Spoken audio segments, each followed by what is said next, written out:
حضرت علی رضی اللہ تعالیٰ نے فرمایا، اکیلے ہونے کی سب سے اچھی بات یہ ہے جب آپ پریشان ہوں، آپ اداس ہوں، آپ کو سننے والا صرف آپ کا اللہ ہوتا ہے۔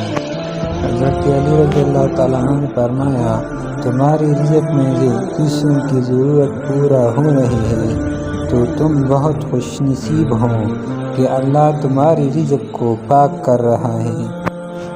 نماز اور قرآن کے بعد اگر کوئی سکون دینے والی کوئی چیز ہے تو وہ شوہر اور بیوی کی محبت ہے۔ حضرت علی رضی اللہ تعالیٰ نے فرمایا، اور یقین کرے اللہ پاک وہ ایسے دروازے کھولتے ہیں جہاں سے گمان بھی نہیں ہوتا۔ حضرت علی رضی اللہ تعالیٰ نے فرمایا، جب تمہیں محسوس ہو کہ تمہاری طبیعت کو ذکر خدا سے سکون محسوس ہوتا ہے تو سمجھ لو کہ اللہ پاک تمہیں پسند کرتا ہے۔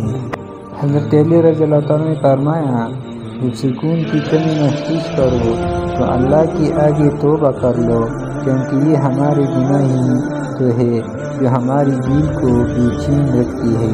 حضرت علی رضی اللہ تعالیٰ نے فرمایا ہے، جب بندہ ایک دفعہ درود پاک پڑھتا ہے تو اس پر رحمت کی 17 دروازے کھول دی جاتی ہے، بارش کی بوندوں سے زیادہ اس پر رحمت برستی ہے۔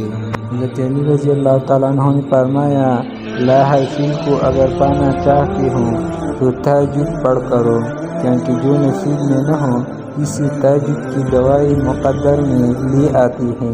حضرت علی رضی اللہ تعالیٰ نے فرمایا، زیادہ سوچنے سے بہتر ہے کہ استغفار کیا جائے، کیونکہ زیادہ سوچنا مشکلات کو بڑھاتا ہے اور استغفار مشکلات کا حل ہے۔ حضرت علی رضی اللہ تعالیٰ نے فرمایا، اگر دنیا میں سکون ہوتا تو لوگ اللہ تعالیٰ کو بھول جاتی۔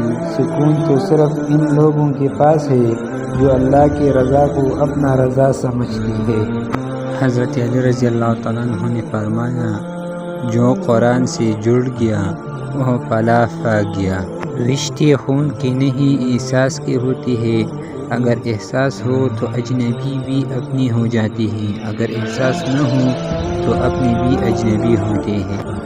حضرت علی رضی اللہ تعالیٰ نے فرمایا، کسی سے محبت کرنے سے پہلے اپنے دل کو قبرستان بنا لو تاکہ اس کی چھوٹی چھوٹی غلطیوں کو دفن سکو۔